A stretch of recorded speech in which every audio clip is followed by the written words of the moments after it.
من يهده الله فلا مضل له ومن يضلل فلا هادي له وأشهد أن لا إله إلا الله وحده لا شريك له وأشهد أن محمدا عبده ورسوله أما بعد فإن أفضل الحديث كتاب الله وأحسن الهدي هدي محمد صلى الله عليه وسلم وشر الأمور محدثاتها وكل محدثة بدعة وكل بدعة ضلالة وكل ضلالة في النار.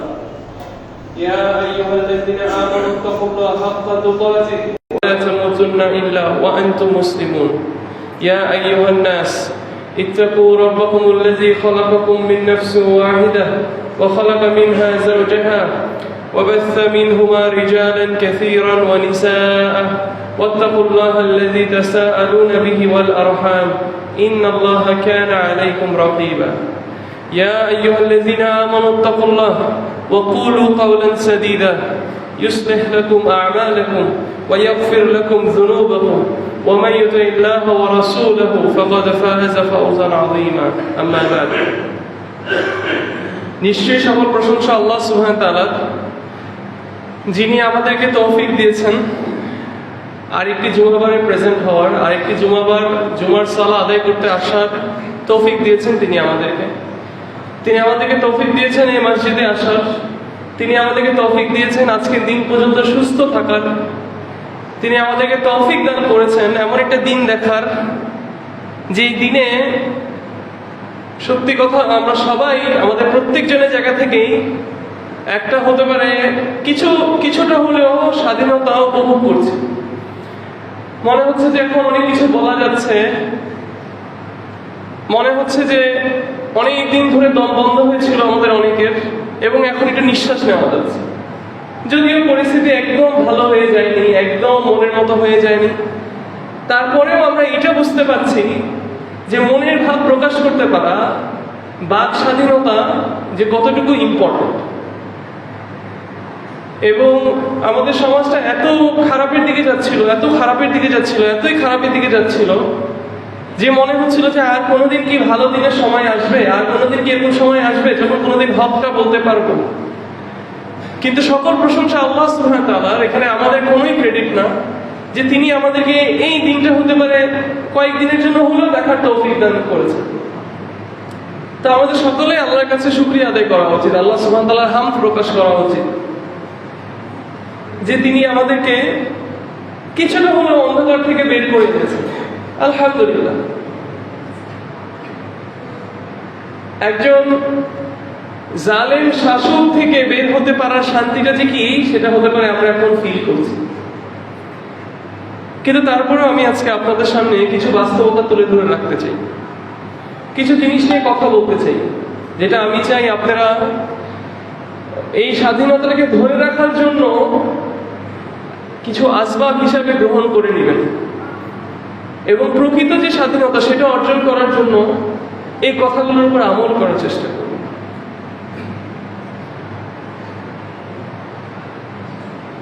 প্রকৃত স্বাধীনতা আসলে যে সেই স্বাধীনতা যখন আমরা আল্লাহর বান্দা অথবা আল্লাহর সৃষ্টির ইবাদত থেকে বের হয়ে আমরা এক আল্লাহর ইবাদত করতে পারব। যদি আমরা মনে করি যে স্বাধীনতা মানেই হচ্ছে শুধু মনের মতো কথাটা বলতে পারা এবং যে যার মতো চলতে পারা, তাহলে কিন্তু আমরা মুসলিমরা আবার কি করছি, ভুল করে ফেলছি। মনে রাখতে হবে আল্লাহ সুবহানাহু ওয়া তাআলা আমাদেরকে কিসের জন্য সৃষ্টি করেছেন।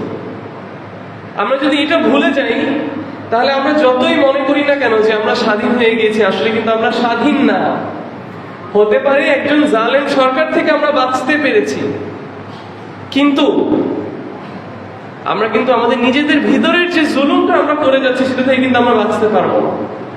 অতএব আমাদের কিন্তু এটা মনে রাখতে হবে যে প্রকৃত স্বাধীনতা হচ্ছে সেটাই যখন যিনি আমাদের অ্যাকচুয়াল সৃষ্টিকর্তা, যিনি আমাদের সত্যিকারের সৃষ্টিকর্তা এবং আমাদের রব যিনি, ওনার ইবাদতে আমরা নিজেদেরকে কি করতে পারি, আমাদের জীবনটাকে যাতে আমরা সেভাবে সাজাতে পারি, আমাদের জীবনের লক্ষ্যটা যাতে আমরা সেটা করতে পারি, তাহলেই একজন মুসলিম হিসাবে আপনি কি হতে পারবেন, প্রকৃতভাবেই আপনি স্বাধীন হতে পারবেন। এখন আমরা আমাদের সমাজের চারিদিকে তাকাই এবং আমরা রাসূলুল্লাহ সাল্লাল্লাহু আলাইহি ওয়াসাল্লামের সিরার দিকে তাকাই। রাসূলুল্লাহ সাল্লাল্লাহু আলাইহি ওয়াসাল্লাম আমাদের চেয়েও আরো খারাপ একটা সমাজে এসে তিনি কিন্তু সমাজটাকে পরিবর্তন করেছিলেন। তিনি সমাজটাকে চেঞ্জ করেছিলেন, সমাজের মানুষকে চেঞ্জ করেছিলেন। তিনি একটা ইসলামিক রাষ্ট্র গঠন করতে সাকসেসফুল হয়েছিলেন। ওনার সময় কিন্তু রাসূলুল্লাহ সাল্লাল্লাহু আলাইহি ওয়াসাল্লামের সময় কিন্তু মক্কাবাসী, মদিনাবাসী তাদের মধ্যে জুলুম কিন্তু আরো বেশি ছিল। তারা কিন্তু আরো আঁধারে ছিল, তারা আরো অন্ধকারে ছিল। রাসূলুল্লাহ সেরকম সমাজে এসে ইসলাম কায়েম করেছেন, ইসলামকে প্রতিষ্ঠিত করেছিল। আল্লাহ সুবহানাহু ওয়া তাআলা ওনাকে দিয়ে মানুষের ঘরে ঘরে ইসলাম পৌঁছিয়ে দিয়েছেন। উনি যে সিস্টেমে সেটা করেছেন সেখান থেকে আমাদের অনেক কিছু শিক্ষার আছে। আমি আপনাদেরকে একটা বাস্তবতার রিমাইন্ডার দিই, আপনাদের সামনে একটা বাস্তবতা তুলে ধরি। আমরা মুসলিম হিসাবে কিন্তু আসলে সাকসেসফুল না। একটা মুসলিম দেশ হিসাবে, একটা মুসলিম কমিউনিটি হিসাবে আসলে আমরা ভেবে দেখি যে আসলে কি আমরা সাকসেসফুল, আসলে কি আমরা বিজয়ী। আমি যখন হিস্ট্রি দেখছিলাম, আমি হিস্ট্রি নিয়ে একটু ঘাটাঘাটি করছিলাম, তখন অমুসলিমরা একটা জরিপ করেছিল, একটা সার্ভে করেছিল এবং সেই সার্ভেটার মধ্যে তারা আফগানিস্তানের মানুষের উপর একটা তালিকা করে এবং সেই তালিকা অনুযায়ী তারা দেখছে যে আফগানিস্তানের 93% মানুষ চায় যে তাদের দেশটা শরিয়া ধারা রুল হোক, তাদের দেশে শরিয়া কায়েম হোক। এটা কতজন চায়? 93% মানুষ চায়। অতএব আফগানিস্তানের মতো একটা দেশে 20 বছর ধরে অথবা আরো বেশি বছর ধরে সোভিয়েত ইউনিয়নের সাথে, আমেরিকার সাথে, এদের সাথে লড়াই করতে করতে করতে করতে তারপরে তারা হার মানেনি এবং এখন এমন একটা পর্যায়ে এসেছে যে তালেবান সেখানে কি করেছে, একটা শরিয়া মানে শরিয়া অনুযায়ী দেশ চালানোর চেষ্টা তারা চালিয়ে যেতে পারছে এবং সেই আকাঙ্ক্ষাটা আমাদের দেশে আমরা অনেকে রাখি। কিন্তু আসলে তো আমরা একটা বাস্তবতাটা দেখি। আমরা গত 20, 30, 40, 50 বছর ধরে এমন পরিবেশ কি তৈরি করতে পেরেছি, এমন পরিবেশ কি আমরা তৈরি করেছি আমাদের ঘরে ঘরে, আমাদের মসজিদে, আমাদের সমাজে, আমাদের দোকানে, আমাদের ব্যবসা বাণিজ্যে, যে মানুষ ইসলামকে ভালোবাসে, মানুষ তার জীবনে ইসলামকে চায়। আমি একটা উদাহরণ দিয়ে আমি আপনাদেরকে বুঝাই।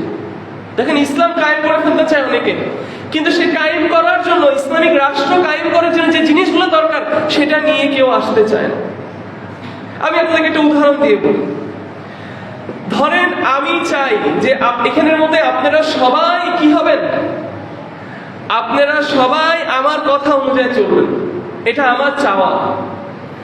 আমি চাই এখানে আপনারা যারা আছেন আপনারা সবাই আমার কথা অনুযায়ী চলবেন। তাহলে এখানে আমার দুইটা ওয়ে আছে। এক, আমি আপনাদের সবাইকে বিশ্বাস করাবো এবং এটা আমার বিশ্বাস করাতে হবে যে আমি যে কথাটা বলছি এটা আপনাদের জন্য কল্যাণময় একটা কথা, এটা আপনাদের জীবনে ভালোটা আনবে। আমি যেটা বলছি সেটা হচ্ছে হক। এটা যদি আমি আপনাদের প্রত্যেকের অন্তরে বসাতে পারি আমার সুন্দর ব্যবহার দিয়ে, আমার এলম দিয়ে, আমার সততা দিয়ে, আমার সত্যি কথা দিয়ে, আমি কোরআন সুন্নাহকে কোট করে যদি এটা আমি আপনার অন্তরে বসাতে পারি, তাহলে আমার আপনাদেরকে জোর করতে হবে না আমার কথা শোনার জন্য। আমি না চেলেও আপনারা আমাকে বলবেন যে ভাই আপনি আমাদের মসজিদের খতিব হন, আপনারা আমার মসজিদে খুতবা দেন, কি ঠিক না? এটা হচ্ছে একটা ওয়ে। আরেকটা ওয়ে কি? আরেকটা ওয়ে হচ্ছে আমি চাই যে আমি আপনাদের মসজিদে খুতবা দিব, আমি চাই আপনারা সবাই আমার কথা একবারে শুনবেন। এবং এটা আমি আপনাদেরকে একবার বলেছি, যখনই দেখলাম যে আপনাদের মধ্যে কেউ কেউ আছে আমার কথা শুনছেন না, আমি একটা দল বাহিনী তৈরি করেছি যারা আপনাদের উপর আক্রমণ করে আপনাদেরকে জোর জবর আপনাদেরকে ভয় দেখাই, টেরর বলে না, যে টেররিস্ট বলে না, টেররিস্ট কারা? যারা মানুষের উপর ভয় সৃষ্টি করে তার বক্তব্য, তার ওপিনিয়নটা চাপায় দেয়, তারাই হচ্ছে আসল টেররিস্ট, তারাই হচ্ছে আসল জঙ্গি। তাহলে আমরা একটু ভেবে দেখি একটা সময়ের জন্য। আমি এটা মনে করি যে আমি দেশ চালাবো, ধরেন উদাহরণ, আমি মনে করি আমি দেশ চালাবো, বলেছেন না এমন অনেকে আমাদেরকে কথা শুনেছি না, যেটা আমার দেশ, আমি চালাবো এই দেশ। তাহলে তার এই মতটা যদি আপনি না মানেন, তাহলে এটা আপনার মানতে হবে। আপনি যদি মানেন তাহলে আপনি সেফ, আর আপনি যদি না মানেন তাহলে আপনার উপর আমি জোর প্রবল পুলিশ দিয়ে, আর্মি দিয়ে আপনার উপর আমি জোর করে আপনাকে বিভিন্ন ঘরে আটকায় আপনার উপর জুলুম করে আমি আপনার উপর কথাটা চাপাই দিব। তাহলে কি এইটাই হচ্ছে কি দুইটা নিয়ম? কোন মানুষের উপর, কোন সমাজের উপর বিস্তার মানে প্রভাব কায়েম করার জন্য, তাদেরকে আপনার কথা শোনানোর জন্য, এটাই হচ্ছে আপনার দুইটা নিয়ম। তাহলে এই দুইটা নিয়মের মধ্যে একটা নিয়মে তো আমরা অবগত, অন্তত আমার জন্মের পর থেকে তো সেই নিয়মে আমি বড় হয়েছি। তুমি যা করো তুমি এই বিষয় নিয়ে কথা বলো না, মিম্বারে উঠে এই বিষয় নিয়ে কথা বলা যাবে না, ঘরের বাইরে এই বিষয় নিয়ে কথা বলা যাবে না। যে ক্ষমতায় আছে তার তোষামত করে যেতে হবে, তার শুধু ভালো কথা বলে যেতে হবে। কিন্তু এটা তো আসলে ইসলাম প্রমোট করে না। ইসলাম কোন জিনিসটা প্রমোট করে? রাসূলুল্লাহ সাল্লাল্লাহু আলাইহি ওয়াসাল্লাম কিভাবে এটা করেছেন একটু আমরা দেখি। যদি ক্ষমতা পাওয়াটাই সবকিছু হতো, তাহলে রাসূলুল্লাহ সাল্লাল্লাহু আলাইহি ওয়াসাল্লাম যখন মক্কার মধ্যে ইসলামের মেসেজটা নিয়ে আসলেন মানুষের কাছে, তখন তার কাছে মক্কার মুশরিকরা আসলো। মক্কার মুশরিক এসে বললো যে মুহাম্মদ তুমি কি চাও? তুমি কি রাষ্ট্রপ্রধান হতে চাও? আমরা তোমাকে আমাদের রাজা বানাবো। যদি মানে কারোর উপর জোর প্রবল কোনো কিছু চাপাই দেওয়া যেত, তাহলে রাসূলুল্লাহ সাল্লাল্লাহু আলাইহি ওয়াসাল্লাম সবার আগে এই অফারটা অ্যাকসেপ্ট করতেন। কারণ চিন্তা করে দেখেন, উনি বলতেন যে ভালো কথা, আমাকে করে রাষ্ট্রপ্রধান বানাতে হচ্ছে, আমি রাষ্ট্রপ্রধান হয়ে যাই। আমি একবার যখন রাষ্ট্রপ্রধান হয়ে যাবো, তারপর আমি সবার উপর চাপ দিয়ে বলবো এই তোমরা মূর্তি ভেঙে ফেলো, এই তোমরা এটা করে ফেলো। এটা কি হতে পারতো না? মক্কার, বুঝেন ভাই বিষয়টা, আমরা সিরা পড়ি না। রাসূলুল্লাহ সাল্লাল্লাহু আলাইহি সাল্লামকে মক্কার লিডার্সরা এসে বলেছেন যে মুহাম্মদ তোমাকে আমরা আমাদের রাষ্ট্রপ্রধান বানাবো, তোমাকে আমরা রাজত্ব দিব। রাসূলুল্লাহ সাল্লাল্লাহু আলাইহি সাল্লাম সেটাকে অ্যাকসেপ্ট করেনি। একবার একটু জিজ্ঞেস করেন তো নিজেকে, কেন রাসূলুল্লাহ সাল্লাল্লাহু আলাইহি সাল্লাম এই অফারটাকে অ্যাকসেপ্ট করলো না? কারণ রাসূলুল্লাহ সাল্লাল্লাহু আলাইহি সাল্লাম জানতেন যে মানুষের উপর প্রভাব বিস্তার করার জন্য এরকম জোর প্রবল কিছু করা যাওয়া সম্ভব না। ধরেন যদি আমরা এটা মেনে নিই এক মিনিটের জন্য যে রাসূলুল্লাহ সাল্লাল্লাহু আলাইহি সাল্লাম তাদের অফারটা মেনে রাষ্ট্রপ্রধান হলেন, তাহলে প্রথম দিনই রাসূলুল্লাহ সাল্লাল্লাহু আলাইহি সাল্লাম সে কি বলবেন? যে এই তোমরা সবাই মূর্তি পূজা বন্ধ করো, এই তোমরা সবাই জেনা করা বন্ধ করো, এই তোমরা সবাই মদ পান করা বন্ধ করো। আপনার কি মনে হয় যে মক্কার মধ্যে মেজরিটি মানুষ মূর্তি পূজা করে, মেজরিটি মানুষ জেনা করে, মেজরিটি মানুষ মদ পান করে, তারা কি রাসূলুল্লাহ সাল্লাল্লাহু আলাইহি ওয়াসাল্লাম এই কথাটাকে মেনে নিত? মেনে নিত নাকি ভাই?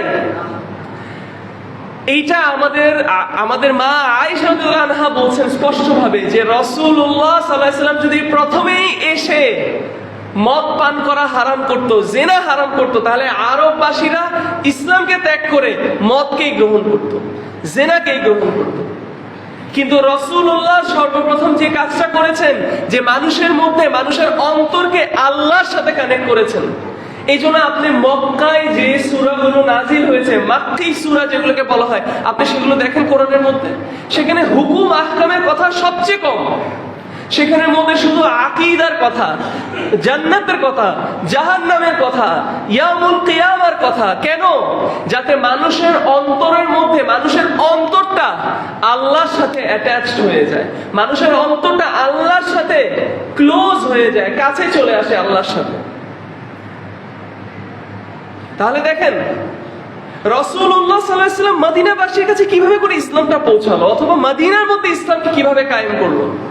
রাসূলুল্লাহ সাল্লাল্লাহু আলাইহি ওয়াসাল্লাম কি একবার মদিনাবাসীকে ডেকে বললো এই তোমরা আমাকে তোমার রাষ্ট্রপ্রধান হিসেবে গ্রহণ করে নাও? মদিনাবাসীরা বললো হ্যাঁ নিলাম, সাথে সাথে উনি বললো যে হ্যাঁ এখন তাহলে আমি তোমাদের খলিফা। না, রাসূলুল্লাহ সাল্লাল্লাহু আলাইহি ওয়াসাল্লামের কাছে কিছু মদিনাবাসীরা আসলেন, তাদেরকে রাসূলুল্লাহ সাল্লাল্লাহু আলাইহি ওয়াসাল্লাম ইসলামের কি করলেন? ইসলামের মেসেজ দিলেন।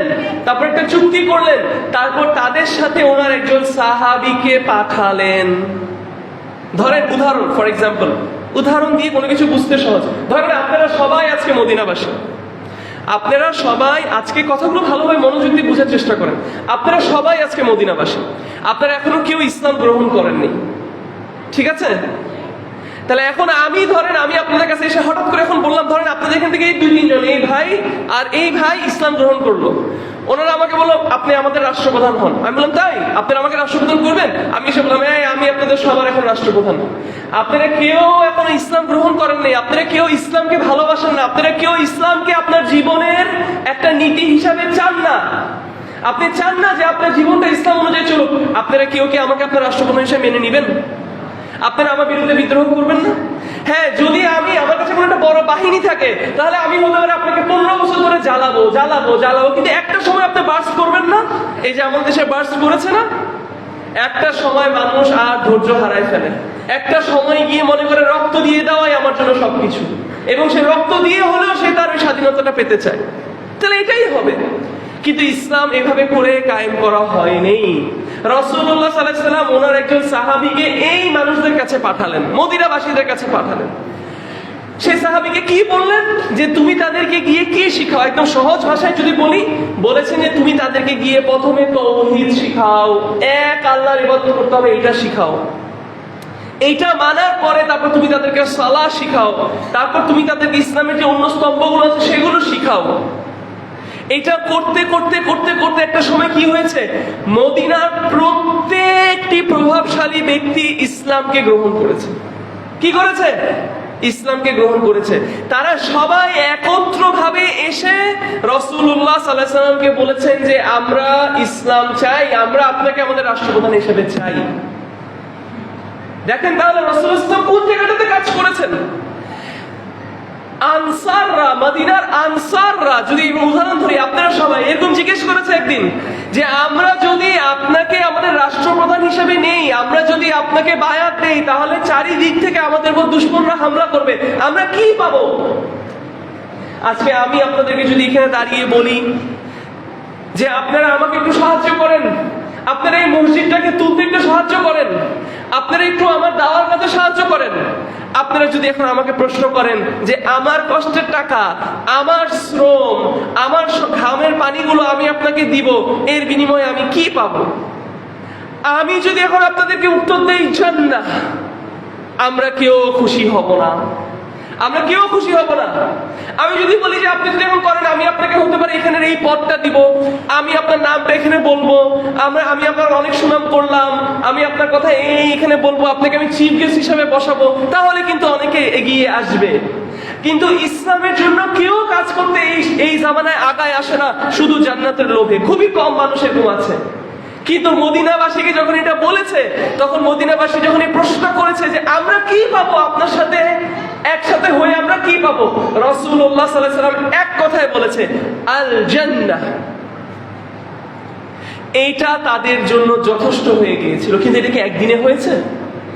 আপনি যদি আশা করেন, আমি যদি আশা করি যে আমি আপনাকে বলবো যে ভাই আপনি আমার জন্য এটা করেন, আপনি আমাকে জিজ্ঞেস করেন ভাই আমি আপনার জন্য এটা করলে তো আমার চাকরি চলে যাবে, আমার এটা, আমি জান্নাতকে ভালোবাসতে হবে জান্নাতের জন্য, আমার পাশে দাঁড়ানোর জন্য। আমি কি বুঝাতে পেরেছি কথাটা? সাহাবীদেরকে রাসূলুল্লাহ সাল্লাল্লাহু আলাইহি ওয়াসাল্লাম, আনসারদেরকে রাসূলুল্লাহ সাল্লাল্লাহু আলাইহি ওয়াসাল্লাম আগে ইসলামের সৌন্দর্যটা শিখিয়েছে, আল্লাহ সুবহানাহু ওয়া তাআলার ব্যাপারে শিখিয়েছে, দ্বীনের ব্যাপারে। সমাজের মধ্যে আমাদেরকে কখনো ইসলামকে ভালোবাসতে শেখানো হয়নি, শেখানো হয় নাই। আমাদেরকে কখনো শেখানো হয়নি যে আল্লাহ আর রাজ্জাক, আমাদেরকে কখনো শেখানো হয়নি যে আল্লাহ সুবহানাহু ওয়া তাআলা আমাকে বিপদ থেকে বাঁচাতে পারবে, আমাকে কখনো শেখানো হয়নি যে আমাকে আল্লাহ সৃষ্টি করেছে এক আল্লাহ ইবাদত করার জন্য। তাহলে এখন আমার জেনারেশন যখন এসে, এটা তো আমার জেনারেশন তাই না, আমি এই জেনারেশন, জেন জি যেটাকে বলে, জেনারেশন জি, আমি জেনারেশন জি। তাহলে আপনারা কেন আশা করছেন যে আমাদের জেনারেশনের ছেলেমেয়েরা আজকে এসে শরীয়ত চেয়ে বসবে? দেশটা যখন একজন জালেম থেকে ফ্রি হয়েছে, আপনার কেন মনে হচ্ছে যে আমরা আজকে এসে বলবো যে ভাই আমাকে শরীয়ত দাও, আমাকে খিলাফত দাও, আমাকে মদিনার সেই ওই ইটা দাও, কি বলে জানি যে রুলস গুলো হয়েছিল মদিনার সনদ দিয়ে আজকে আমরা আমাদের দেশ চালাবো? কেন হবে এটা? গত 100 বছর ধরে আমাদের উপর কতটুকু কাজ করা হয়েছে? 50 বছর ধরে আমাদের উপর দাওয়ার কাজ কতটুকু হয়েছে আপনি আমাকে বলেন দেখি। আমরা মুসলিম হিসাবে শুধু ব্যস্ত হয়ে বসেছিলাম, এই তুই আমার দলে না, তুই আমার দলে না, তুই বেদাতি, তুই বেদাতি, তুই বুকে কেন হাত বাঁধছস, তুই জোরে কেন আমিন বলছস। এতটুকুর মধ্যে আমাদের ইসলাম ছিল। আমাদের বাবা মারা ঘরের মধ্যে অঙ্কের টিচার রেখেছে 5-6 হাজার টাকা দিয়ে, কিন্তু হুজুরকে 500 টাকা দিয়ে রাখছে। আমাদের বাবা মারা অঙ্কের টিচার আসলে দামি বিস্কিট দিয়ে দুধ চা দিত, কিন্তু হুজুর আসলে 7 আপ দিয়ে বেলা বিস্কিট দিত। তাহলে আপনি কেন আশা করছেন যে সেই জেনারেশন আজকে এসে ইসলাম চাবে তার জীবন নীতি হিসাবে? এই বাস্তবতাটা আমি আপনাদেরকে তুলে ধরার জন্য আজকে খুব এই টপিকটা এনেছি। ইয়া ইখওয়ান, আমাদের জেগে উঠতে হবে। আমরা নতুন করে মনে করছি আমরা স্বাধীনতা পেয়েছি, কিন্তু আমরা যদি প্রকৃতভাবে স্বাধীন হতে চাই তাহলে আমাদের দুনিয়ার পূজা থেকে বের হয়ে, দুনিয়ার ইবাদত থেকে বের হয়ে এক আল্লাহর ইবাদতের দিকে আমাদের আগায় যেতে হবে। আমাদের দাওয়ার কাজ বাড়াতে হবে, আমাদের মানুষের মধ্যে ইসলামের ভালোবাসা তৈরি করতে হবে। না হলে কোনোদিন একটা জাতি ইসলামকে তার জীবন নীতি হিসাবে চাবে না। কারণ আমি তো ব্যর্থ হয়েছি তাকে ইসলামের সৌন্দর্যটা দেখানোর জন্য। আমি তো ব্যর্থ হয়েছি। আমাদের স্কুল কলেজে, আমাদের ঘরে যখন হুজুর এসেছে, আমাদেরকে কোনোদিন ইসলামের কোনো সৌন্দর্য কোনো কিছু বলে নেই। আমাদের ইসলামটা ছিলই শুধু আলিফ বা তা সা পর্যন্ত। আমাদেরকে কোনোদিন সুন্দর করে সিরাত শেখানো হয়নি, আমাদেরকে কোনোদিন সুন্দর করে কোরআনের তাফসীর শেখানো হয়নি, আমাদেরকে সুন্দর করে কোনোদিন আরবি ভাষা শেখানো হয়নি। এখন আপনি বলতে পারেন যে ও তোমার হুজুর নালে ভালো ছিল না। না, আমি এটা সাক্ষী। আমার স্কুল লাইফে যখন আমি নতুন নতুন ইসলাম বোঝা শুরু করলাম, আমি বড় বড় আলেমদের কাছে গিয়েছি। আমি সমাজের শিক্ষিত আলেমদের কাছে গিয়ে বলেছি আমাকে ধর্ম শিখান, আমাকে একটু ইসলামটা শিখান, আমাকে আরবি শিখান। আমাকে বলেছে তোমার এখন তাহলে 5,000 টাকা দিতে হবে, 6,000 টাকা দিতে হবে। আমি ওই মুহূর্তে বলেছি আমার কাছে টাকা পয়সা দিতে পারছি তো চলে যেতে হবে। তাহলে এই আমরা দাওয়ার কাজ করেছি। এখন আমরা আশা করছি যে ইসলাম কেন আমরা আমাদের জীবনের নীতি হিসেবে মেনে নিচ্ছি না? হ্যাঁ, অবশ্যই এটা ভুল কাজ, অবশ্যই এটা সমস্যা, এটা একটা বড় সমস্যা। এবং এটা আমাদের ভয় পাওয়া উচিত যে আমরা সন্তুষ্ট এমন একটা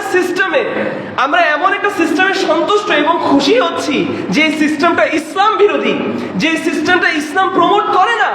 নিশ্চয়ই এটা কষ্টের বিষয়, বা তার থেকে আরো কষ্টের বিষয় এবং আরো বড় প্রশ্ন যে কেন এই জেনারেশনের ছেলেমেয়েরা ইসলামকে তাদের জীবন নীতি হিসাবে চাচ্ছে না।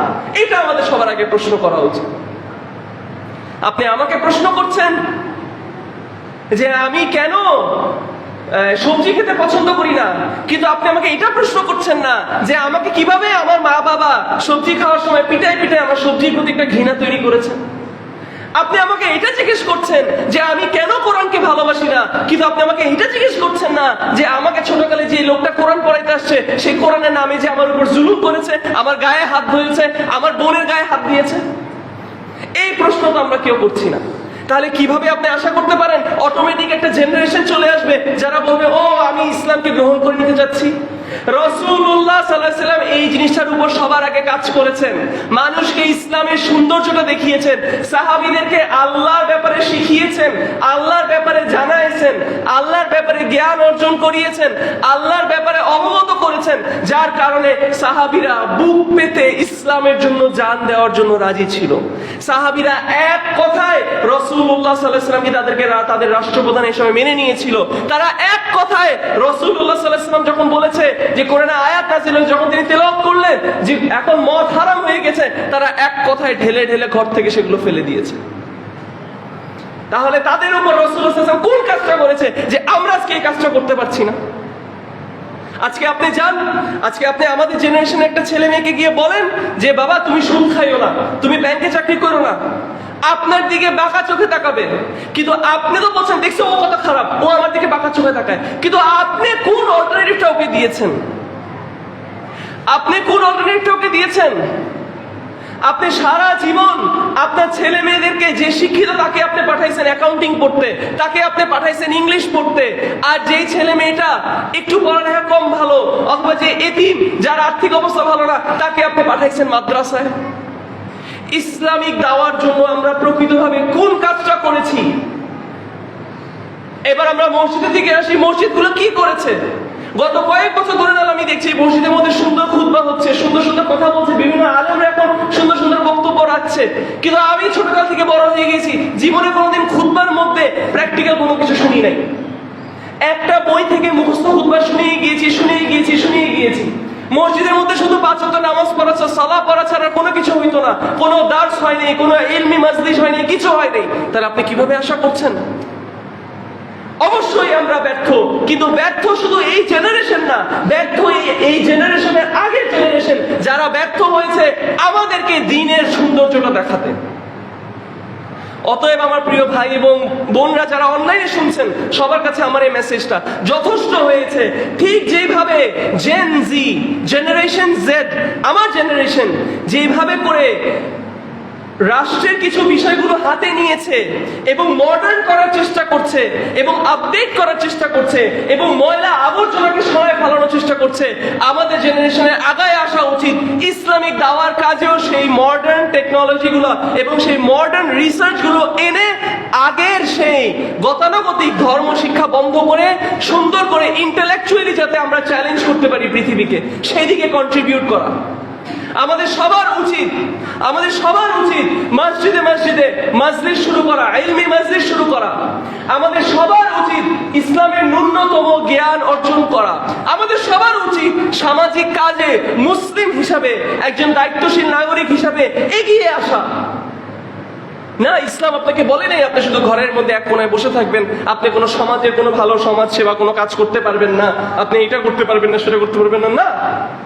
আপনি যদি ইসলামের সৌন্দর্য না দেখান, আপনি যদি মানুষকে ইসলামকে বেস্ট অল্টারনেটিভ হিসাবে না দেখান, তাহলে কি জন্য মানুষ আপনি বলেন আপনার কথা শুনে ইসলামকে গ্রহণ করবে? সোজা কথা, রাসূলুল্লাহ সাল্লাল্লাহু আলাইহি সাল্লাম মক্কাবাসী এবং মদিনাবাসীদের কাছে এসে এটা প্রুভ করেছে যে ইসলাম ইজ দ্য অনলি সলিউশন।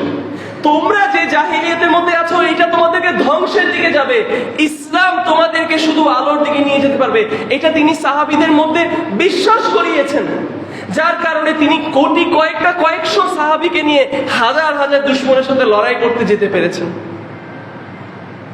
আজকে আপনি দেখেন, দুনিয়ার জন্য মানুষ জান দিতে রাজি, কিন্তু আল্লাহর জন্য একজন আসুক, ঈমান ধরে রাখার জন্য একজন আসুক জান দেওয়ার জন্য। কিন্তু আমরা কি, আমরা শুধু মানুষের ভুলটা দেখি, কিন্তু ভুল জায়গাটাতে কিভাবে এসেছে আমরা সেই জিনিসটা দেখি না, কারণ আমরা একটা গোলামী সমাজের মধ্যে বড় হয়ে এসেছি। যতক্ষণ পর্যন্ত নিজের স্বার্থে আসে না, ততক্ষণ পর্যন্ত আমরা কথা বলতে শিখি নেই। আমরা স্কুল কলেজে বড় হয়েছি, আমাদের স্কুলে কোনো সালাহ পড়ার কোনো জায়গা ছিল না, সালাহ পড়ার কোনো ব্রেক ছিল না, কোনো হালাকা হতো না, কোনো দার্স হতো না, কোনো দিনদার টিচার আমাদের স্কুলের মধ্যে ছিল না। তাহলে আপনি কিভাবে আশা করছেন যে আমার প্রজন্ম এসে আজকে আপনাদেরকে একদম শরীয়ত খিলাফা কায়েম করে দিয়ে যাবে? কিভাবে আশা করছেন আপনি এটা? যখনই কোনো ধর্মের ব্যাপারে কোনো প্রশ্ন করা হয়েছে, কারোর কোনো একটা মত একটু প্রশ্ন করা হয়েছে, তাদেরকে নাম দিয়ে দেওয়া হয়েছে আহলে খবিস, ওয়াহাবি, এগুলা কাফের, এগুলা হেই, এগুলো সেই। তাহলে আপনি কিভাবে আশা করতে পারেন যে আমার জেনারেশন আপনাকে রেসপেক্ট করবে? যদি আপনার মনে হয় যে একজনের ফিকহি অপিনিয়নের সাথে আপনি এগ্রি করেন না, আপনি ইন্টেলেকচুয়ালি তাকে সেই কথাটা বলতেন। আমাদের সময় আমরা যখন ছোট ছিলাম, বাসায় যখন সে জিজ্ঞেস করেছি যে বাবা, এটা আমি উদাহরণের জন্য বলছি, আমার বাবার কথা না, আমি উদাহরণের জন্য বলছি, আমাদের জেনারেশনে আমরা যখন মসজিদে গিয়েছি, আমরা যখন আলেমদের কাছে গিয়েছি, আমরা যখন বলেছি যে হুজুর, ওই মসজিদে গিয়ে তো দেখলাম যে ওরা রাফলেদাইন করছে, ওই মসজিদে যেহেতু দেখলাম তারা বুকে হাত বাঁধছে, কেন হুজুর? সাথে সাথে আমাকে উত্তর দেওয়া হলো, আরে এগুলো হলো আহলুল খবিস গুলো, এগুলো হলো জাহান্নামের কুকুর। আবার ওইদিকেও যখন গিয়ে বললাম যে হুজুর, আপনারা দেখছি বুকে হাত বাঁধছেন, রাফলেদাইন করছেন, আমি সবার কথা বলছি না, বাট কিছু মানুষের কথা বলছি যাদের ক্ষতি আমরা আজকে সাফার করছি, হুজুর তারা দেখছি যে বুক নাভির নিচে হাত বাঁধে, তারা দেখি রফলে দেন করে না। আর এগুলো কি, এগুলো রাসূল সাল্লাল্লাহু আলাইহি ওয়াসাল্লামকে ফালাই দিছে, এগুলো হইলো শুধু ইমাম আবু হানিফাকে এগুলো নিজেদের নবী বানায় ফেলছে, যত সব ফালতু, এগুলো বেদাতি। এগুলো দোনো পক্ষে গিয়ে আমরা যেটা দেখেছি, তো একটা জেনারেশন তৈরি হয়েছে যারা বলে ভাই আমি কাউরেই চাই না, আমি ইসলামই চাই না। আমরা ইসলামের সৌন্দর্য দেখাতে ব্যর্থ হয়েছি। আসুন আমরা এই কাজটা এখন বন্ধ করি। আসুন আমরা ইসলামের সৌন্দর্য দুনিয়ার কাছে তুলে ধরি। যেভাবে করে আমাদের দেশের দিকে এখন পজিটিভলি তাকানো হচ্ছে, ছাত্ররা যে কাজটা করেছে, আসুন আমরা মুসলিম হিসেবে এগিয়ে আসি, কারণ এটা আমাদের দৃঢ় বিশ্বাস, এটা আমাদের ঈমানের দাবি, এবং আমরা এটার উপর দৃঢ় বিশ্বাস রাখি যে আমরা যে লাইফস্টাইল, যে ইসলামকে আমরা চাই, সেটা হচ্ছে পৃথিবীর বেস্ট লাইফস্টাইল। সেটা দিয়েই একটা সমাজকে অন্ধকার থেকে আলোর দিকে আনা যাবে। কিন্তু সেটা আগে আমাদের মানুষের কাছে তো পৌঁছাতে হবে এই মেসেজটা। আসুন আমরা এই মেসেজটা পৌঁছানোর দিকে কাজ করি। আসুন আমরা সবাই মিলে ইলম অর্জন করি। আমাদের দিনের, আমাদের যে জিনিসগুলো আমাদের জানা দরকার, সেই জিনিসগুলো আমরা জানি, সেই জিনিসগুলো আমরা শিখি। ডিফারেন্স অফ অপিনিয়ন গুলোকে আমরা রেসপেক্ট করা শিখি। আসুন আমরা ডিফারেন্স অফ অপিনিয়নকে রেসপেক্ট করা শিখি, এবং একজন একজনকে একাডেমিক্যালি রেফিউট করা শিখি। আসেন আমরা একাডেমিক ডিসকাশন গুলো মানুষের সামনে রাখি এবং মানুষকে হকটা চুজ করার সুযোগ দেই। আসেন আমরা চাপাচাপি বন্ধ করি, না হলে যেই জালেম যেটা করে গিয়েছে, কোনো দিক দিয়ে না কোনো দিক দিয়ে আমরাও সে কাজ করে ফেলছি। আমরাও সে একই ট্র্যাপের মধ্যে পড়ে যাব, এবং যেইভাবে আজকে তাদেরকে বের করে দেওয়া হয়েছে, আল্লাহ না করুক আমাদেরকেও সেদিন এভাবে করে বের করে দেওয়া হবে, ইসলামকেও সেভাবে ঘৃণা করা হবে আমাদের দোষের জন্য।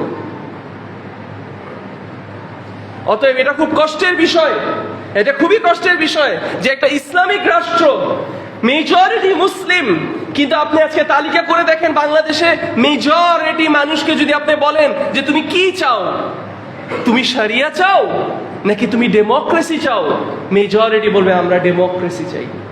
তাহলে আমরা ব্যর্থ তাদের কাছে শরিয়তের সৌন্দর্যটা পৌঁছাতে, নিশ্চয়ই আমরা ব্যর্থ। এমন বলছি না যে একদম মাঠ একদম খালি ছিল, যে একদম দুশ্মন ছাড়া ছিল না, যে শুধু আমাদেরই দোষ। নিশ্চয়ই দুশ্মনরা ছিল, নিশ্চয়ই দুশ্মনরা দুশ্মনদের কাজ করে গিয়েছে, নিশ্চয়ই দুশ্মনরা ইসলামের বিরুদ্ধে প্রপাগান্ডা চালিয়ে গিয়েছে। কিন্তু আমরা কি করেছি সেই প্রপাগান্ডাকে ভাঙার জন্য? আমরা কি করেছি সেটার বিরুদ্ধে দাঁড়ানোর জন্য? আমি অন্তত এই কথা বলতে পারবো, আমার স্কুলে, আমার উপরের ক্লাসে, আমার নিচের ক্লাসে কোন ক্লাসে কাউকে ইসলাম শিক্ষা দেওয়া হয়নি। তাহলে এটা আমি একটা স্কুলের জন্য বলছি, তাহলে আর কত কত হাজার হাজার ইসলামী ইংলিশ মিডিয়াম স্কুল আছে, হ্যাঁ বাংলা মিডিয়াম স্কুল আছে, এসএসসি ইন্টার স্কুল এসব আছে, বাংলা মিডিয়াম এনসি কারিকুলামের স্কুল আছে। তাহলে একটা জাতি পুরো বড় হয়ে গেল, একটা জেনারেশন পুরো বড় হয়ে গিয়েছে, তাদেরকে ইসলামের সৌন্দর্যটা আমরা দেখাতে পারিনি। তাহলে আমরা আসলেই ব্যর্থ। এটা কষ্ট লাগে, এবং আরো কষ্ট লাগে যে যেই জিনিসগুলো আল্লাহ হারাম করেছে, সেই হারামকে গ্রহণ করে আপন করে নিয়ে আমরা মনে করছি যে আমরা সাকসেসফুল হব। সুবহানাল্লাহ। তাহলে এখন করণীয় কি? এটার সলিউশনটা কি? এটার সলিউশনটা আবার একটা দল আছে, একটা পক্ষ আছে যারা মনে করছে এটা সলিউশন হচ্ছে আমাদের এখন জোরে সোরে বকাশকা দিয়ে আন্দোলন করে আবার এটার জন্য দাঁড়াতে হবে। ও আল্লাহি, আপনি এটা করে ভাই বেশি দূর যেতে পারবেন না।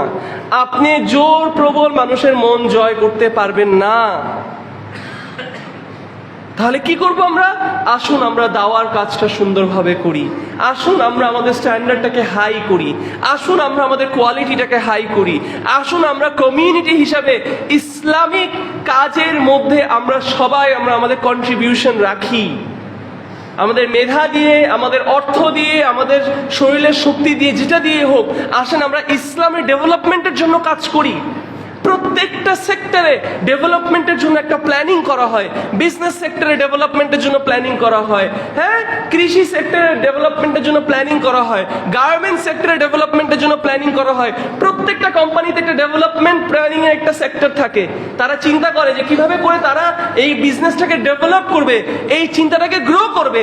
কিন্তু আমাদের ইসলামের মধ্যে কেন জানি ইসলাম স্প্রেড করা নিয়ে কোনো ডেভেলপমেন্টের কোনো চিন্তা ভাবনা আমাদের মধ্যে নেই।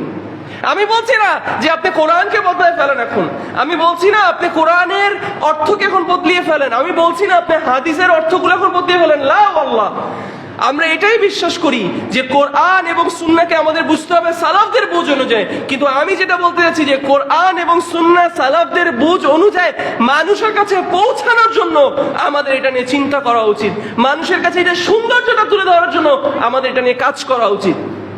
কারণ আবারও বললাম, এখানে আপনারা যারা আছেন সবাইকে আমি যদি এটা বিশ্বাস করাতে পারি যে ভাই ইসলামের সৌন্দর্যটাই হচ্ছে আসল সৌন্দর্য, ইসলামিক সিস্টেমটাই হচ্ছে বেস্ট সিস্টেম, শরিয়া দিয়ে আপনার দেশ, আপনার ফ্যামিলি, আপনার সংসার, আপনার ব্যবসা, আপনার ইকোনমি সবকিছু গ্রো করবে ইসলামিক সিস্টেম নিয়ে, এটা যদি আমি আপনাদেরকে বিশ্বাস করাতে পারি, আমার পিছনে কোনো বাহিনী না থাকলেও আপনারা সবাই আমার কাছে আত্মসমর্পণ করবেন অথবা আমার কথাটাকে আপনারা মেনে নেবেন। কিন্তু আমি যদি সেদিকে কোনো কাজ না করি, আমি খালি নিজের একটা দাবি আপনার উপর চাপাই দেওয়ার জন্য একটু হুমকি ধুমকি দিব, একটু বকা ছকা দিব, একটু জোরে কথা বলবো, তাহলে ওই আপনার সম্মানের জন্য যতদিন আছেন ততদিন আমাকে করবেন। কিন্তু যখন একটা সময় গিয়ে আপনার ধৈর্য ফেটে যাবে, তখন আপনারা সবাই আমার বিরুদ্ধে বিদ্রোহ করে বসবেন। আমি আমার খুতবার সেকেন্ড পার্টে আরো কিছু কথা ডিসকাস করে এই টপিকে আমার খুতবা শেষ করবো। আকুলু কাউলি হাযা ওয়া আস্তাগফিরুল্লাহি ওয়া লাকুম।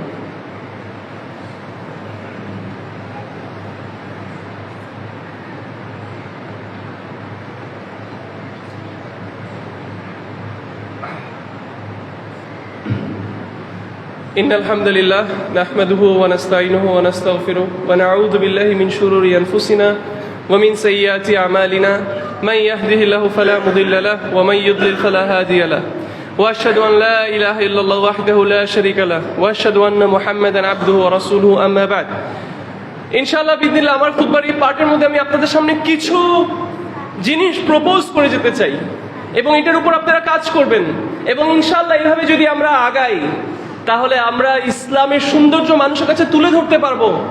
ইসলামের যে নিড, ইসলামের যে চাহিদাটা, সেটা আমরা মানুষের কাছে তুলে ধরতে পারবো এবং এটা একটা ডিমান্ড তৈরি হবে এবং অটোমেটিক আল্লাহর বারাকা, আল্লাহর ব্লেসিং এ এই সমাজটা অটোমেটিক চেঞ্জ হবে ইনশাআল্লাহ বিইذনিল্লাহ।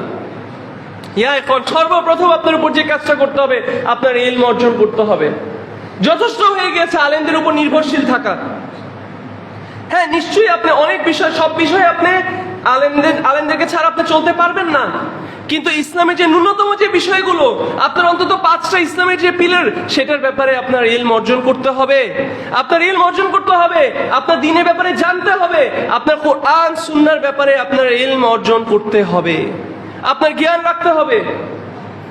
আসুন আমরা সবাই মিলে আগায় আসি, আসুন আমরা সবাই আমাদের নিজ নিজ জায়গা থেকে আমরা ইলম অর্জন করা শুরু করি।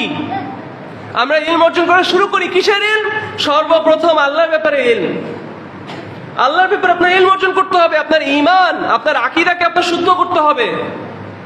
2, আপনার ইবাদতকে আপনার সুন্দর, ইবাদতগুলোকে আপনার সুন্দর করতে হবে। আপনার ইবাদতগুলোকে আপনার বেদাত মুক্ত করতে হবে এবং সুন্নাহ অনুযায়ী করতে হবে। এবং 3, আসুন আমরা শিখি কিভাবে করে আমরা আমাদের আখলাক, আমাদের চরিত্রকে আমরা সুন্দর করব। আসুন আমরা শিখি কিভাবে করে আমরা সুন্দর করে কথা বলে, সুন্দর ব্যবহার দিয়ে আমরা মানুষের মন জয় করতে পারবো আল্লাহর জন্য। কারোর মন জয় করাটা মেইন গোল না, আল্লাহ সুবহানাহু ওয়া তাআলাকে সন্তুষ্ট করাটাই মেইন গোল। ভেবে দেখেন, রাসূলুল্লাহ সাল্লাল্লাহু আলাইহি ওয়াসাল্লামের সবচেয়ে বড় যারা দুশমন ছিলেন, আবু লাহাব, ওনার ব্যাপারে কোরআনে আয়াত নাযিল হয়ে গেছে যে উনি জাহান্নামে যাবে। তারপরেও ওনার মৃত্যুর রাত পর্যন্ত রাসূলুল্লাহ সাল্লাল্লাহু আলাইহি ওয়াসাল্লামের দাওয়াত তার জন্য খোলা ছিল। রাসূলুল্লাহ সাল্লাল্লাহু আলাইহি ওয়াসাল্লাম একবারের জন্য বলেন, আরে ও তো আবু লাহাব, ওর ব্যাপারে তো কোরআনে আয়াত নাযিল হয়ে গেছে, ওকে গালি দাও, ওকে মারো, ওকে রাস্তায় পিটাও, ওরে যেখানে দেখো সেখানে ওরে একটা দিবা থাপ্পড়। না, রাসূলুল্লাহ সাল্লাল্লাহু আলাইহি ওয়াসাল্লাম কোনোদিন এই কথা বলেন নেই। আসুন আমরা রাসূলুল্লাহ সাল্লাল্লাহু আলাইহি ওয়াসাল্লাম থেকে আদব শিখি। 2 নাম্বার, আসুন আমরা মুসলিম হিসাবে ইলমের মর্যাদা যেহেতু আমরা বুঝতে পেরেছি, আমরা নিজেরা ইলম অর্জন করি এবং মানুষের ইলম অর্জন করার ব্যবস্থাগুলো সহজ করে দেই। আসুন আমরা মাদ্রাসাগুলোকে গড়ে তুলি স্ট্যান্ডার্ডাইজড এডুকেশন সিস্টেম দিয়ে, সুন্দর সুন্দর গঠনমূলক এডুকেশন সিস্টেম দিয়ে, এবং এটাকে গ্রো করার চেষ্টা করি। আসুন মাদ্রাসা ছাত্রদের উপর আমরা ইনভেস্ট করি, তাদের এডুকেশনের উপর আমরা ইনভেস্ট করি, ঠিক যেভাবে আমরা দুনিয়ার পড়ালেখার জন্য আমরা ইনভেস্ট করছি। আপনি ডানে বামে তাকিয়ে দেখেন, বিভিন্ন শেখদের বিভিন্ন প্রজেক্ট পাবেন, একাডেমিক বিভিন্ন প্রজেক্ট পাবেন। আপনারা এগিয়ে যান এসব কাজগুলোতে এবং সেগুলোতে আপনার অর্থ দিয়ে অথবা আপনার শ্রম দিয়ে অথবা আপনার মেধা দিয়ে আপনি সাহায্য করার চেষ্টা করুন। 3 নম্বর পয়েন্ট, আমরা যেভাবে এই রেভলিউশনের মধ্যে বাংলাদেশ এই যে রেভলিউশনটা নিয়ে গেল এবং যে রেভলিউশনটা দিয়ে তারা বলছে তারা স্বাধীন হয়েছে, এবং এর মধ্যে একটা বড় যে চিন্তাটা উঠে এসেছে সেটা হচ্ছে কি, যে শিক্ষা ব্যবস্থা, শিক্ষার জায়গাগুলো থেকে, ইউনিভার্সিটি স্কুল কলেজগুলো থেকে রাজনীতি বের করতে হবে, পলিটিক্সকে বের করে দিতে হবে। তাহলে তারা তাদেরটা নিয়ে চিন্তা করছে, যেহেতু তারা মনে করছে আমাদের ছেলেমেয়ে ওখান থেকে পলিটিক্স যাতে বের হয়ে যায়, ঠিক সেইভাবে আসুন আমরাও এটার গুরুত্ব বুঝি যে আমাদের ইসলামিক কাজে কর্মের জায়গাগুলো থেকে পলিটিক্স বের করা কতটুকু জরুরি। এই মিম্বার হতে হবে এমন জায়গা যেখানের মধ্যে নিরপেক্ষ কথা হবে। এই মিম্বার হতে হবে এমন জায়গা যেখানের মধ্যে কি হবে, যেখানের মধ্যে মানুষকে হকটা বলা হবে। এই মিম্বার হতে হবে এমন জায়গা যেখানের মধ্যে মানুষের চোখে চোখ তাকিয়ে আমার সামনে যদি বড় কোনো গুনাহগারও বসে থাকে এবং সে যত বড় যা হোক না কেন, এই মিম্বার হতে হবে সেই জায়গা যেখানে আমি একজন খতিব হিসাবে অথবা এই দেশের যে আলেমরা আছেন খতিব হিসাবে, তারা মন খুলে তারা মিথ্যার বিরুদ্ধে অথবা হারাম কাজের বিরুদ্ধে কথা বলতে পারবে। সেটা যদি না পারে, যেইভাবে করে আমাদের ছাত্ররা টেনশনে আছে যে রাজনীতি যদি স্কুল কলেজ ভার্সিটিতে থাকে তাহলে এডুকেশন বাড়বে না, এডুকেশনের উন্নতি হবে না, দেশের উন্নত হবে না, সেম ভাবে এই মসজিদ এবং এই মাদ্রাসাগুলোর উন্নত হবে না যতক্ষণ পর্যন্ত আমাদের আলেমদেরকে বাক স্বাধীনতা ভালোভাবে দেওয়া হবে না। এটাই হচ্ছে সেই জায়গা যেখান থেকে আল্লাহর এবং তার নবীর কথা বলা হবে। এটাই হচ্ছে সেই জায়গা যেখান থেকে সমাজে মানুষ শিখবে কোন জিনিসটা হারাম। কিন্তু এতদিন সেটা হয়নি। আসুন আমরা এখন এগিয়ে আসি। এখন আর কিসের ভয়, যেহেতু আমরা অলরেডি ফিল করেছি যে এখন একটা ফ্রিডম আমরা সব জায়গায় ফিল করছি। আসুন আমরা সবাই আগায় আসি। আপনার এলাকায় যেখানে আপনারা যারা আছেন, আপনার সাধ্য অনুযায়ী আপনি আপনার মসজিদকে রিফর্ম করার জন্য এগিয়ে আসেন। এবং এই রিফর্মটা কিভাবে করবেন, সর্বপ্রথম আমি যে প্রস্তাব সবাইকে দিতে চাই, এখানেও আমি আপনাদেরকে দিচ্ছি, আপনাদের এলাকার মসজিদের জন্য অনলাইনে এখন অনেকে দেখছেন, এখন তো সব জায়গায় হয়ে যায়। আমার এই কথাটা যতটুকু পারেন সবার কাছে পৌঁছিয়ে দেন। সবাই তো বিভিন্ন ধরনের দাবি করছে, আমাদের কোনো দুনিয়াবি দাবি না, আমরা দুনিয়া থেকে চাই না, কিন্তু শুধু একটা জিনিস আমি বলতে চাই, সেটা হচ্ছে এই মসজিদগুলো চলতে হবে একটা নীতি অনুযায়ী, সেটা হচ্ছে ফাসআলু আহলা যিকরি ইন কুনতুম লা তা'লামুন। এই প্রত্যেকটা মসজিদ যে আমাদের দেশের মধ্যে, আমাদের সমাজগুলোর মধ্যে আছে, মেজরিটি মসজিদ কোনো ইলমওয়ালা কোনো মানুষ চালায় না, কোনো ইলমওয়ালা কোনো মানুষ এই মসজিদগুলো চালায় না। এই মসজিদের সিদ্ধান্তগুলো কোনো ইলমওয়ালা মানুষ নেয় না। আমাদের আলেমদেরকে, আমাদের বড় বড় মেধাবী মানুষদেরকে কি বানানো হচ্ছে, বড় বড় মেধাবী মানুষদেরকে শুধু গেস্ট হিসাবে আনা হচ্ছে। কিন্তু মসজিদগুলোর মেইন ডিসিশন গুলোতে এই মসজিদ কোন কাজটা করবে, কোন কাজটা করবে না, সমাজের জন্য এই মসজিদের এই জিনিসটা হতে হবে, ওই জিনিসটা হতে হবে, সেটার জন্য একটা সিনিয়র লেভেলের আলেমকে কখনো সেভাবে করে ট্রিট করা হচ্ছে না। হ্যাঁ, আলেমদের সাথে পরামর্শ হচ্ছে। আমাদের সহিহ আকীদার যে মসজিদগুলো আছে আলহামদুলিল্লাহ, এগুলোর মধ্যে আমাদের চেয়ারম্যান থাকে, আমাদের বড় বড় আলেমরা, শেখ সাইফুল্লাহ অনেক মসজিদের চেয়ারম্যান, শেখ আবু বকর জাকারিয়া, শেখ মনসুর এরকম আছে। কিন্তু এরকম প্রত্যেকটা মসজিদে হওয়া উচিত। প্রত্যেকটা মসজিদের সবচেয়ে উঁচু লেভেলে হওয়া উচিত একজন প্রসিদ্ধ আলেম, একজন নলেজেবল, কোরআন সুন্নাহ যার ভালো জ্ঞান আছে, তিনি হতে হবে একদম টপ লেভেলের, একদম টপ পজিশনের একজন। এটা কোনো দুনিয়ার জন্য আমি বলছি না, এটা দ্বীনের জন্যই আমি বলছি, এটা আমি আল্লাহর জন্য বলছি। এই কথাটা অনেকে ভালো না লাগতে পারে, কিন্তু এটাই হচ্ছে বাস্তবতা।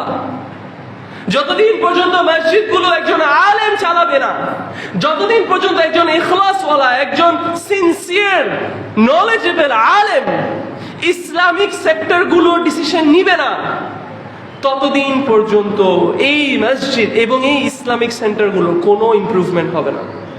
আমার দেখা পর্যন্ত, এখন পর্যন্ত যতগুলো ইসলামিক সেন্টার আছে, যতগুলো মসজিদ আছে, যদি তারা ভালো কাজ করে থাকে, তাদের মধ্যে আমি একটা বড় কারণ দেখেছি, তারা আলেমদের মত ছাড়া এক পাও এদিক ওদিক করে না। আসুন আমরা প্রত্যেক মসজিদ আমাদের এলাকায় এলাকায় আমরা সেভাবেই গড়ে তুলি। দরকার হলে কমিটিকে পুরো রিফর্ম করেন, দরকার হলে পুরো সিস্টেমটাকে রিফর্ম করেন, কিন্তু সবচেয়ে উপরে যদি কেউ বসতে হয় সেটা যাতে একজন আলেম হয়, যিনি আল্লাহকে ভয় করেন, যার কাছে কোরআন সুন্নাহর নলেজ আছে। এবং সেকেন্ড অফ অল, এটা বলতেই হবে যে এই মসজিদ হচ্ছে আল্লাহর ঘর। অতএব এই মসজিদে যারা দেখাশোনা করে তারা এমন মানুষ হতে হবে যারা আল্লাহর সন্তুষ্টির জন্য এই কাজগুলো করে এবং যারা আল্লাহর অসন্তুষ্টি থেকে দূরে থাকে। সাধারণত আমাদের দেশের বেশিরভাগ মসজিদগুলোর মধ্যে প্রভাবশালী মানুষগুলো যারা মেইন লেভেল ডিসিশন নেয়, তাদেরকে আবার যেয়ে দেখবেন তারা ঠিকই সুদ খাচ্ছে, তাদেরকে যেয়ে দেখবেন তারা মানুষের হক মারছে, তাদেরকে যেয়ে দেখবেন তারা এখানে ওখানে হারাম কাজগুলো করছে, ওপেনলি করছে। কিন্তু তার পাওয়ার, তার মানে কি বলবো, তার প্রভাব দেখানোর জন্য সে মসজিদে একটা বড় সিট নিয়ে বসে আছে। তাহলে এখন তো তাহলে আর কোনো কিছু হয়নি, এদেরকে আপনারা সুন্দর করে সালাম দিয়ে বিদায় দিয়ে দেন। তাদেরকে বলেন যে তারা যদি তাদের জীবন ঠিক করে আল্লাহর অসন্তুষ্টি থেকে বের করে যদি মসজিদে কোনো কন্ট্রিবিউট করতে পারে, তাহলে আগে এসে সেগুলো বন্ধ করে আগে এসে একটু ঝাড়ু দেখ মসজিদটা, একটু মসজিদের কষ্টগুলো সাফার করুক, একটু মসজিদের পেইন গুলো বুঝুক। তারপর ওনার প্রেজেন্স যদি মসজিদের বেনিফিটের জন্য, মসজিদের ডেভেলপমেন্ট জন্য কেন কাজে আসে, তাহলে তাকে আপনি নিয়োগ দেন। না হলে আমাদের দরকার নেই সব চেহারা দেখানোর জন্য এরকম মানুষ। আমাদের এরকম মানুষকেই দরকার। আমাদের আবু বকর সিদ্দিকের মতো মানুষ দরকার, আমাদের ওমর বিন খাত্তাবের মতো মানুষ দরকার, আমাদের এরকম মানুষ দরকার যারা আল্লাহকে ভয় করে।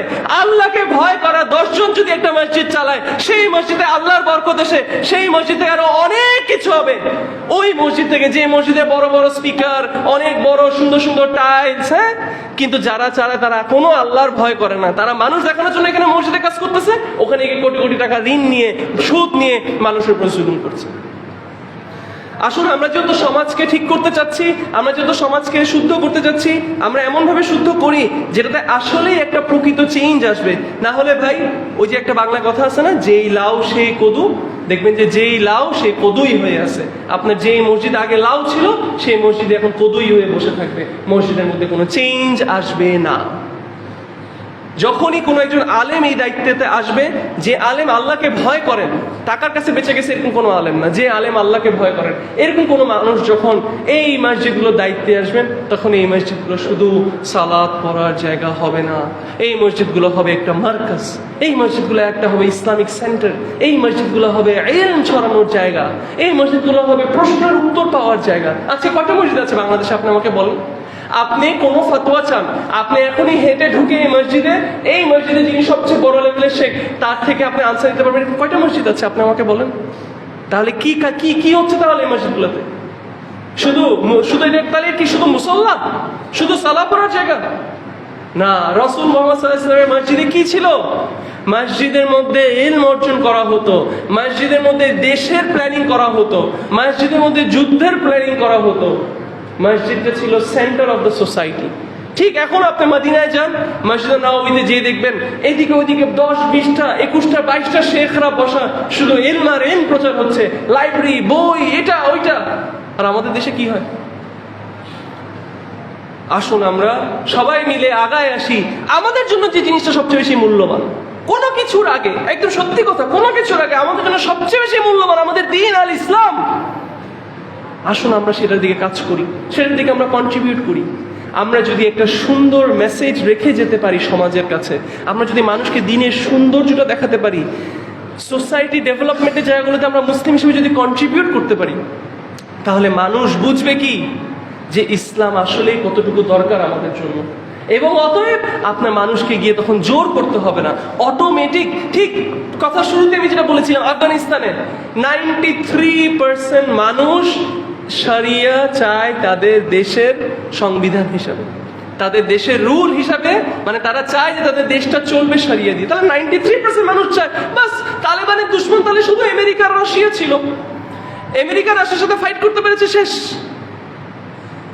কিন্তু আমাদের দুশ্মন আমাদের নিজেদের মধ্যেই ঢুকে বসে আছে। আমি আপনি এখন কতটুকু রাজি সুদী ব্যাংক ছাড়ার জন্য? আমি আপনি কতটুকু রাজি মিথ্যা কথা ছাড়ার জন্য? আসুন আমরা নিজেরা ইসলামকে গ্রহণ করি, প্রকৃতভাবে মানুষের কাছে ইসলামের মেসেজটা পৌঁছিয়ে দিই, দাওয়ার কাজে আমরা আগায় আসি, আল্লাহ সুবহানাহু ওয়া তাআলার কাছে দোয়া করি, আমাদের আমলকে আমরা সুন্দর করি। আল্লাহ সুবহানাহু ওয়া তাআলা নিশ্চয়ই আমাদেরকে যে কথা দিয়েছেন কোরআনের মধ্যে, ওয়াদাল্লাহুল্লাযীনা আমানু ওয়া আমিলুস সালিহাত লা ইস্তাখলিফান্না লাহুম, তাদেরকে কি করা হবে? আল্লাহ সুবহানাহু ওয়া তাআলা ওয়াদা দিয়েছে যে তাদেরকে লা ইস্তাখলিফান্না লাহুম ফিল আরদি, তাদেরকে আমরা সেভাবে করেই তাদের মধ্যে থেকে একজন ইমানদারকে রাষ্ট্রপ্রধান খলিফা বানাবো যেভাবে তাদের আগের জনদেরকে বানানো হয়েছিল। শর্ত কি? ঈমান আনা এবং ভালো আমল করা। আমি যদি কোনো কিছু ভুল বলে থাকি, ইটস ফ্রম মি এন্ড শয়তান, এন্ড Allah's messenger is free from it. ইয়া আল্লাহ, তুমি আমার এই কথাগুলো কবুল করো।